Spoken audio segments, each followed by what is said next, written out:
Unless they're lying.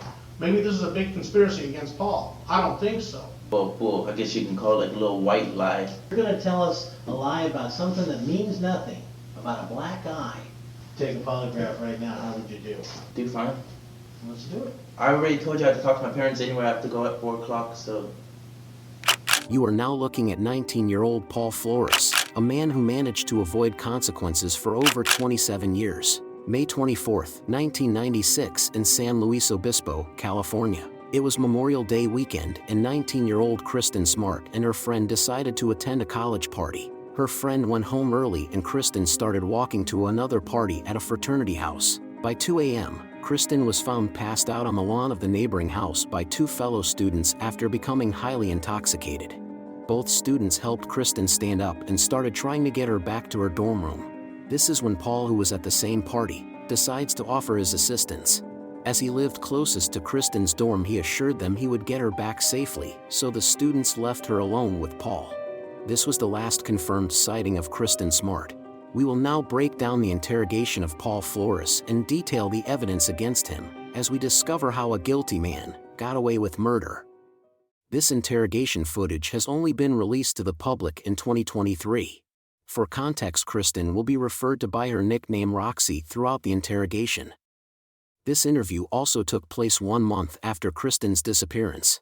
The conversation begins with the detectives asking Paul what he thinks happened. I would figure, my best guess is she went off with someone. I don't know, she decided, Okay. A stranger or what? It could have been just someone she knows, someone might have gone, hey, let's go to Taco Bell or something. Why Taco Bell? Because Taco Bell's open all night long. Oh, okay. Based on you walking with her, do you think she could walk up to Taco Bell okay? So I've walked that far. It's like I've walked all the way up to like Broad Street over by Laurel Lane's Bowl before. I mean, she was pretty drunk. You think she could walk up that far? It's like I've walked like I've walked a few miles before. Okay, let's suppose, okay, that you're saying that's your best opinion if she's alive, right? Yeah. Okay, let's suppose that something bad happened to her and she's not alive anymore.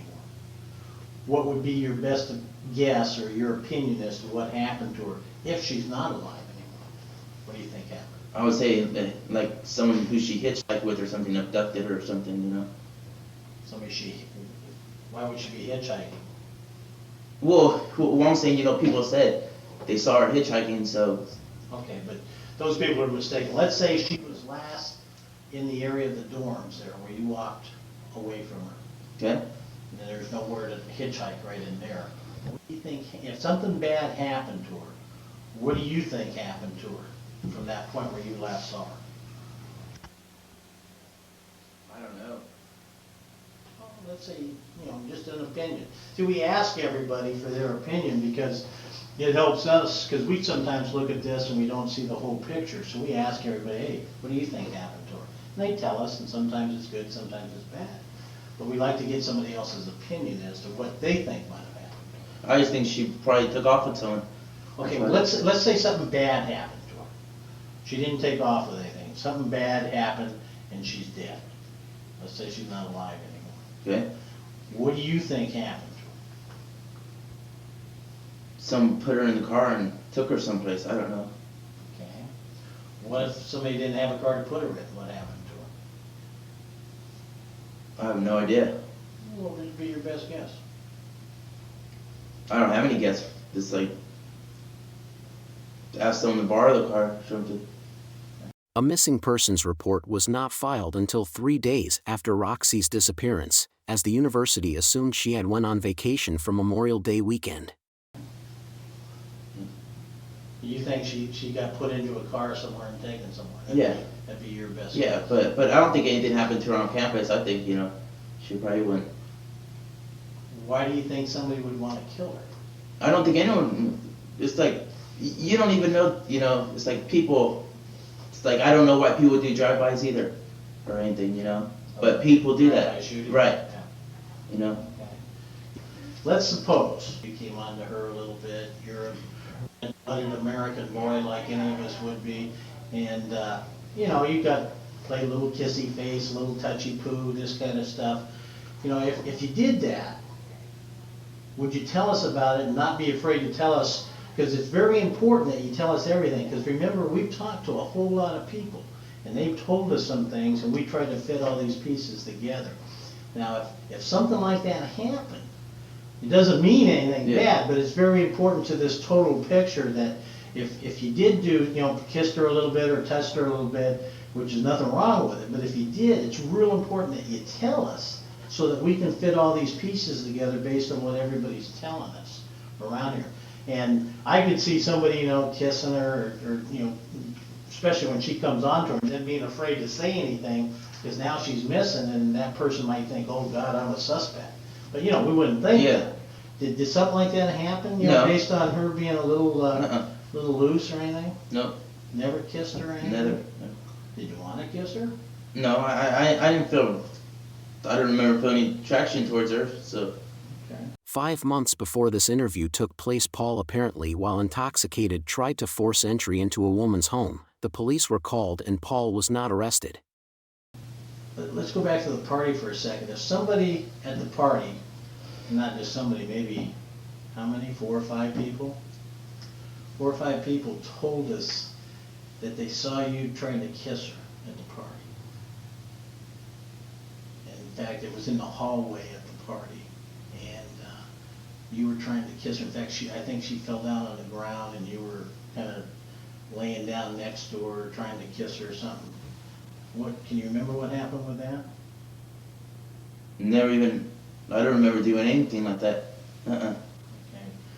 But I mean, this isn't where just one person told us, several people saw this. I don't remember even doing anything like that. Nothing? Nothing like that happened? Nothing. Why do you think these 4 or 5 people would tell us that? It's possible they thought I was someone else. Well, that's what we thought. That's why we showed your picture, and they picked you out in the picture. Because she was kissing on a lot of guys that night. You know. Paul already had a bad reputation with other students, having been given the nickname Scary Paul. I never kissed her though. Huh. So 4 or 5 people were all wrong when they said that? Is it possible it could have happened? Unless I had a blackout, I guess that's. Okay. You don't remember anything? Is it even fuzzy? Nothing. It had another girl there I kissed though. No, you did? Yeah. Who'd you kiss? It was just I forget what her name was. I don't know. I thought you just told me you don't go up to strange girls and kiss them. What? I thought you just told me you don't go up to strange No, girls. it was like the girl I was talking to for a couple hours and then I just gave her like a little quick kiss. Okay. So, I mean, do you remember physically walking with her? It's like I remembered, you know, just like yeah, I guess, you know, just walking. It's like I don't remember like every second of the walk or anything. Okay. You know, I can't play it like back like it was a movie or anything. Okay. I mean, was she hanging on you then? I don't remember. I remember her just walking and I was walking right next to her. Just 2 days after Roxy's disappearance, Paul was arrested for an unrelated DUI warrant. Police remember seeing Paul with a black eye and scratches. And you guys didn't talk at all? I don't remember talking at all, no. Okay. It's possible I might have talked, but nothing that I remember anything about. Do you remember anything she said to you? No. God, I'm drunk, or I like you, I hate you, No. anything like that? So you guys have no conversation? Yeah, and the only conversation I can remember, I talked to Cheryl. I don't remember if it's on the walk or it was at the party. I don't remember. I like talked a second about the class we had together. You know, we go, oh, how'd you do or whatever, kind of like. Okay. And what'd she say? Fine, or? Yeah, she said she got like a B in it or something. Well, when you got to the corner with Cheryl, though, you asked her for a hug, though, didn't you?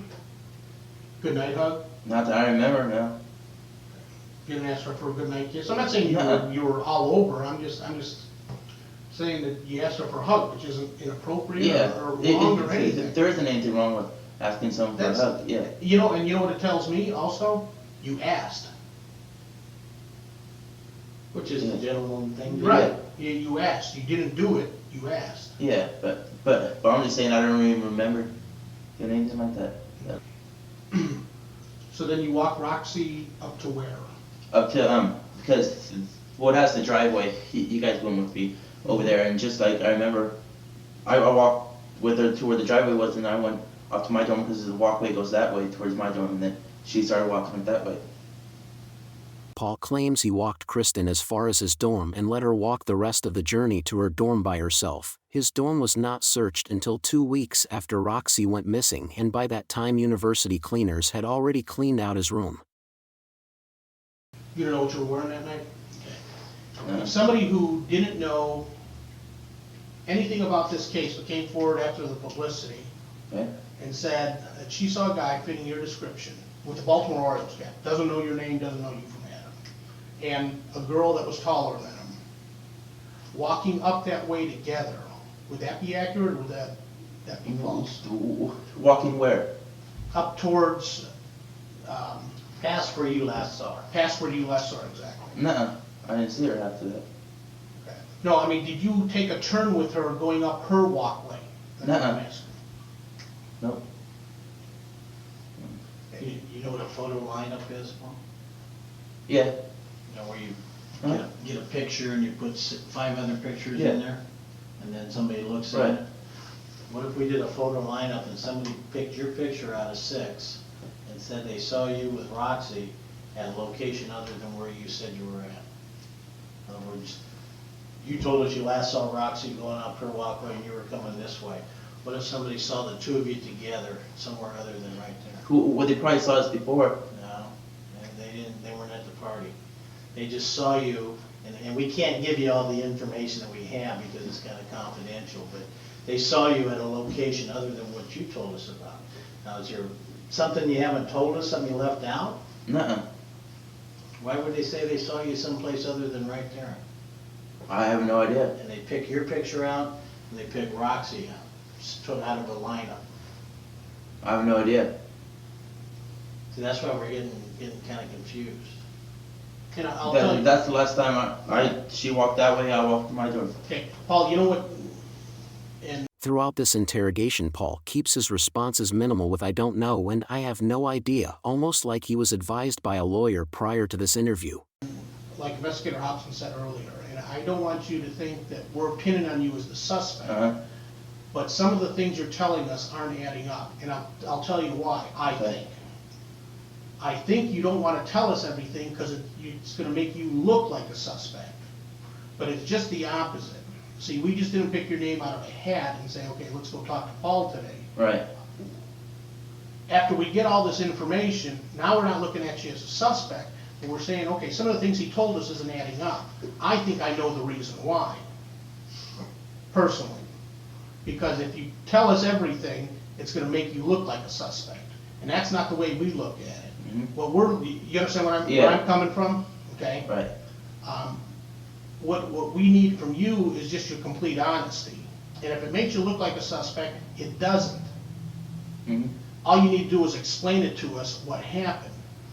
For instance, Paul, we talked to a couple guys at the party that was kissing her and doing things with her sexually that didn't want to tell us about it because they found out she was missing.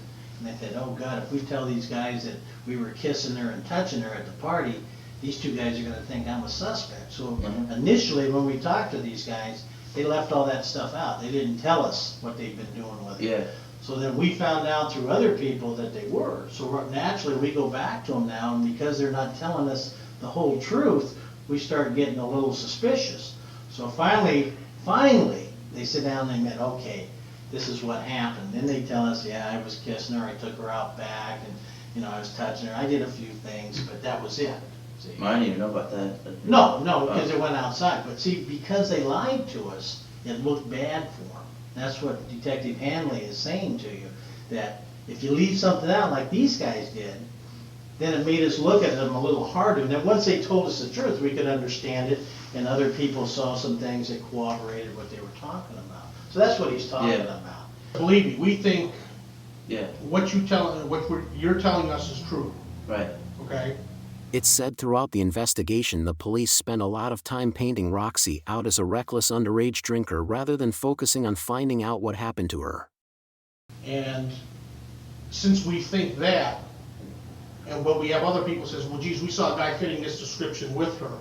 We eliminate you, we've gotta go on and do other things. Right. You understand? Yeah, that makes sense. And it just makes it a lot easier for Yes. us.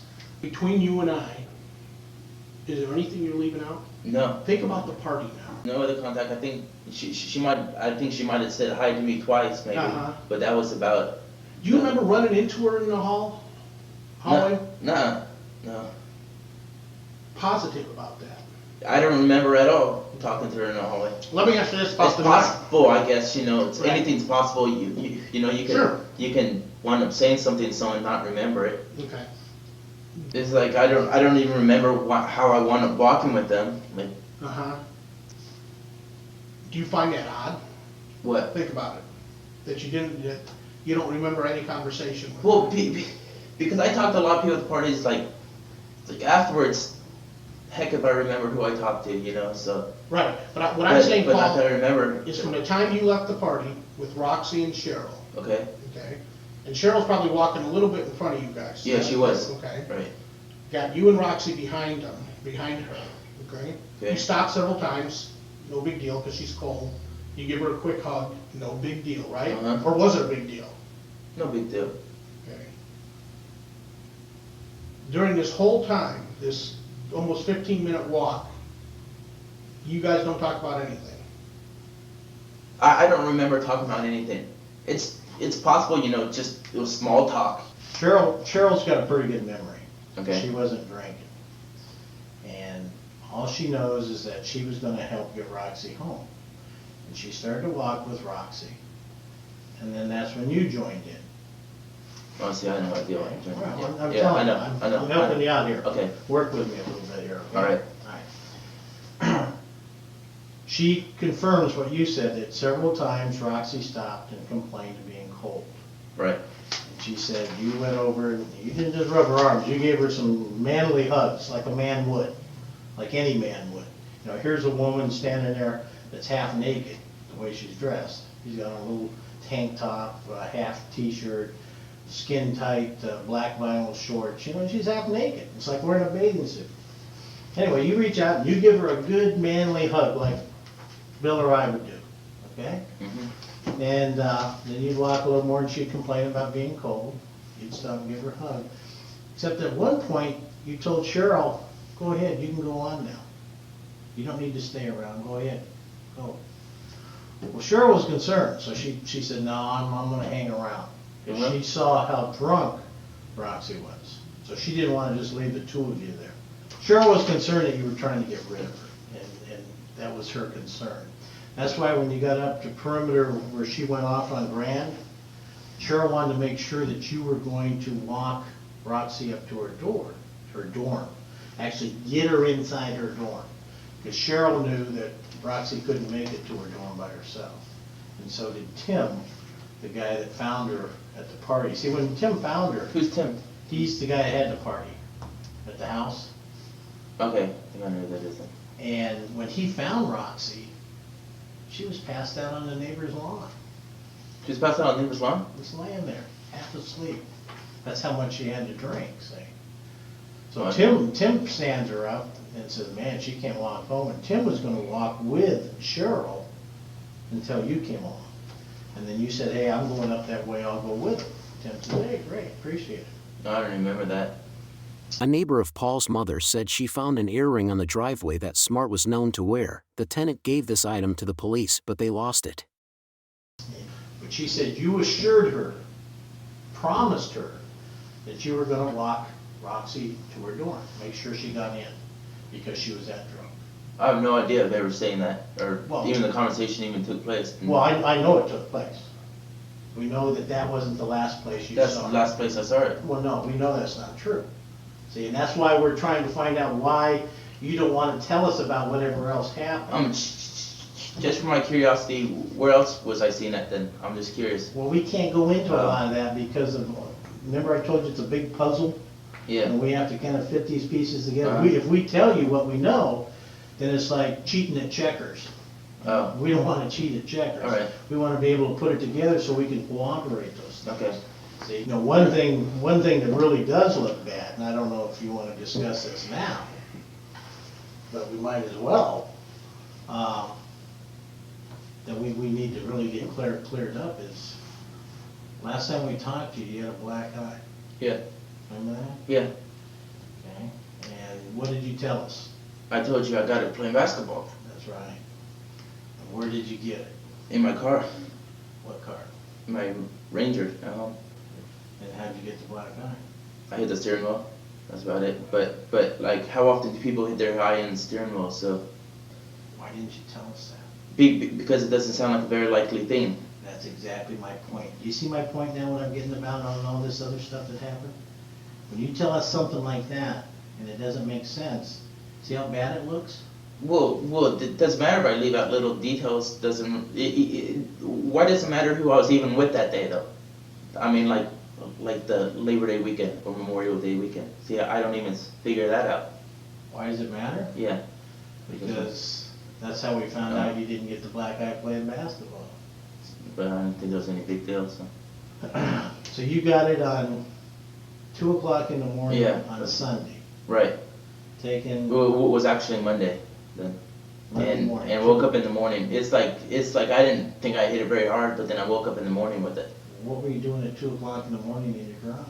I was uninstalling my radio. So explain to me exactly how you hit your eye that got that black eye. It's like I was just like working. It's like I like the seats out. It's like I was grabbing the wires, and I remember I just like popped up. I don't remember exactly. Which eye did you hit? I think it was this one. It's like I don't remember. Right. Yeah, this one. Okay. And show me how you hit it while you were pulling the wires. It's I just came up and just hit it like right here, and then it wasn't actually the eye. It was just like right here. You must have hit it pretty hard. No, didn't even hit it very hard. Well, how come it bruised so bad? It didn't. It's the only bruise was just like a little line right here. It was a pretty good bruise. Not really. It wasn't. Never swelled. Never was sore. Okay. Now, how do we know that everything that you've told us so far, you don't really think it matters, so that's why you're telling us some of the things, and maybe what you're telling us isn't really the truth? How do we know now that you've lied to us? Well, that wasn't important though. Sure it is. That's important. Police dogs picked up the scent of Kristin Smart on the bed of Paul Flores, even after his dorm was cleaned. What if Roxy punched you in the eye? Yeah. See? See why it's important? What if Roxy punched you in the eye? No, big old black eye. No, not a big old one. One about that size. What if somebody tells us that they saw you with that black eye Saturday night? Nope. I didn't have it Saturday night. No, No. Paul, just listen to me for a second. Relax, okay? relax. Okay. Take a deep breath. Just listen to me, okay? We're trying We're not to making help. this, yeah, we're not making Yeah. this stuff up, okay? We see you with a black eye. Yeah. Now Polly sees you with a black eye. Friends of yours sees you with a black eye. Matter of fact, one of your friends asked you how it happened. And you know what you say to him? I said I got an O playing basketball. No, absolutely not. Unless they're lying. Maybe this is a big conspiracy against Paul. I don't think so. And You said, I don't know how I got it. Exact words, I don't know. I might have said that, but I don't know. I know I didn't tell anyone I hit it on my steering wheel though, Why? because that makes me sound like a klutz. Later. Can you see where we're coming Yeah. from now? If you're gonna tell us a lie about something that means nothing, about a black eye, then what else haven't you been truthful about, see? That's our concern. Well, I know I did not have it Saturday night though. We know you did. Okay, so you and Javier went to the movies in downtown San Luis? Right. Okay. Yeah, we understand. And what did you Yeah. go see? We went and saw Mission Impossible, then we saw Twister. Well, if you're telling us the truth, why do you have to talk to your parents to take a polygraph? Because I do. Are you 19 years old? Yes. Are you an adult? By age I am. Right. So, once you turn 18, you can make your own decisions, right? I'm still living in my parents' house, so it still rolls, so. Another person claimed to hear a beeping sound every morning at 4:20 coming from a flower bed at the back of Paul's mother's house. Yeah, but this is your life. Let me ask you this, if we asked you to take a polygraph right now, how would you do? Do fine. Let's do it. I already told you I had to talk to my parents anyway. I have to go at 4 o'clock, so. Okay, let me just ask you, Okay. one of the people at the party, there's no doubt in their mind, said that you and Roxy fell to the floor. I never fell to the floor. Well, why are these people lying to us, Paul? Mistaken, I guess, They're because. mistaken? I Same went- girl who says that you go up to her, ask her for a date after you say you don't care about her boyfriend. Wait, the person I talked to had a boyfriend? Yeah, oh yeah. And you said, I don't care, give me your phone number anyways. Now you think she's lying too? I asked someone for the phone number that night too? Mm-hmm. I have no idea about that either. You have no idea, Nope. no idea. You ever gone up to somebody calling at a party and forced a kiss on them? Nope. If we have two ladies that came forward and identified you and said that happened, would that be true? No, the only person, I was at one party, then I was kind of like a little aggressive, I guess, maybe. Yeah, a little bit. You pushed her up against the wall. Shoved her up against the wall and grabbed her face and tried to kiss her. She had to fight you up. Not there. Nuh-uh. You know what, Paul, here's our problem, and I'm gonna tell you what it is. We obviously came here with the best intentions, thinking you are a witness, okay? Yeah. And there's a couple things that you just need to clear up, because maybe you were afraid to tell us, okay? We obviously now, I think both believe, we made a mistake. Hmm. We truly made a mistake. We now have to look at this in a different light. Because if anybody lies, as much as you have, about something as serious as this is, what does that tell you? I don't know of any lie I've done, so. Well, I guess you can call it like a little white lie, but. How you got your black eyes, a white lie? Yep. About not saying anything to Cheryl Anderson, that's just a white lie? I have just no idea about anything like that. Pushing Roxy down in the hall and laying on top of her? No, I wasn't laying on the ground either. That's a lie then? Yeah. These people are lying? I guess so. Why all of a sudden is there about 5 or 6 people that are telling us lies? I have no idea. It's probably people, I don't know. It's probably people what? Guess don't like me, I don't know. They don't even know you. Well, then I don't know then. They had to pick you out of a photo lineup. I have no idea. Well, maybe one person said, that I think it was him, and then another person said, oh, it was that guy, and they might have known who I was, so it's like the person knew the picture and it's me. Paul's father, Ruben, was also a suspect, accused of helping with hiding Kristin's body. For months after the disappearance, Paul appeared before a grand jury. He was not indicted. 6 years after Smart's disappearance in 2002, Kristin was now officially considered deceased, even without a body. The cold case was opened again in 2011, and the next decade was spent gathering evidence and searching various Flores properties. In March 2021, archaeologists found a soil disturbance about the size of a coffin and the presence of human blood at Paul's father's home. The blood did not have a positive DNA sample, but prosecutors were able to convince a jury using circumstantial evidence and with Paul's different statements over the years. March 10, 2023, Paul was finally sentenced to 25 years to life. His father, Ruben, was acquitted of any involvement. The Smart family set up a scholarship in Kristin's name. The link will be in the description. Become one of Darkumentary's first subscribers, and please like the video.